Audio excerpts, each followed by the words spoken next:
કિશોર કાકાની કોમેડીને બદલે હવે સીધા આપણે મિની વ્લોગમાં મળ્યા અને અમે બધા બેઠા હતા જમવા માટે, કેમ કે અમે દિવાળીના વેકેશનમાં જતા હતા નાની એવી ટ્રીપમાં. દિવાળીનું વેકેશન હોય અને બધાને ફરવા જવાનું મન થાય જ, એટલે અમને એમ થયું કે હાલો આપણે ક્યાંક ને ક્યાંક તો જઈ જ આવીએ. હવે અમે જઈએ છીએ જંગલની વચ્ચોવચ આવેલું એક મંદિર છે ત્યાં. આ જગ્યાનું નામ હમણાં હું તમને કહું, પણ અમે જ્યાં પહોંચ્યા ને ત્યાં તરત જ તે શિવેન કે મારે તો હિંચકા લપસ્યા બધું ખાવું છે, એટલે રૂમ બુક કરાવીને ફટાફટ ત્યાં અમે ગાર્ડનમાં પહોંચી ગયા. આ જગ્યા છે ને એ ભાવનગરથી 240 કિલોમીટર દૂર છે, એટલે કે મહેસાણા પાસે વિજાપુર ગામ પાસે આવેલી છે. આ જગ્યાની ચારે તરફ જંગલ આવેલું છે ને, એટલે તમે 2-3 દિવસ રોકાવો ને એટલે તમને એમ જ થઈ જાય કે ઓહો આની જેવી શાંતિ ક્યાંય નથી. પછી અમે બધા પાર્કિંગની પાછળની બાજુ છે ને જંગલ છે, ત્યાં ચાલવા માટે અમે નીકળ્યા અને ત્યાં જઈને જોયું ને તો અમને એમ થઈ ગયું કે અરે બાકી આ તો હજી જોયું જ નહોતું આપણે, કેમ કે અત્યાર સુધી તો ખાલી ગાડીના હોર્ન જ સાંભળ્યા, પી પી પો પો, પણ અહીંયા આવીને જે અમે મોરના ટહુકા સાંભળ્યા ને એટલે એવો આનંદ આવ્યો ને. પછી અમે બધા ગયા જમવા માટે. આમ તો ત્યાંય જમવાનું મળે જ છે, પણ હાઈવે ઉપર અમારે જમવા જવું હતું એટલે અમે બહાર ગયા, પછી પાછા આવ્યા અને બે બાજુ હિંચકા હતા, એટલે કે સામા સામી. તો અમે બધા હિંચકામાં બેઠા અને શિવેન છે મારો ભાણિયો,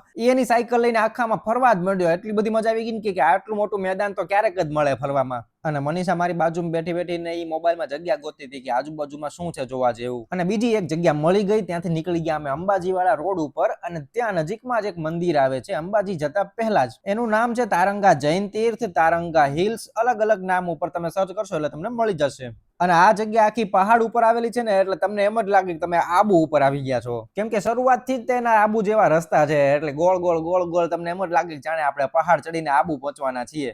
દિવાળી વેકેશનના લીધે ટ્રાફિક જાજુ હતું, તો પાર્કિંગની જગ્યા ગોતતા વાર લાગી, પણ જગ્યા મળી ગઈ, વાંધો ન આવ્યો અને અમે પહોંચી ગયા તારંગા જૈન તીર્થ. અને શિવેનને પાછી ભૂખ લાગી હતી, એટલે સૌથી પહેલા તો દર્શન કરી લીધા. દર્શન કરીને બહાર નીકળ્યા અને હું ને મનીષા પછી ત્યાં બેઠા હતા, અને અમારી સામે એક ભાઈ એકદમ આરામમાં હતા.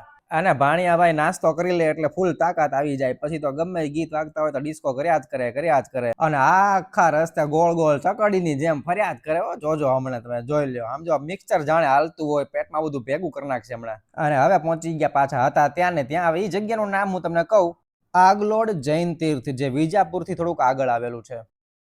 જંગલમાં રહેવું હોય અને શાંતિ અને ઠંડક જોતી હોય ને તો અહીંયા જવાય. ચાલો ત્યારે મળીએ નવા બ્લોગમાં. બધાને જય શ્રી રામ ને જય બજરંગબલી.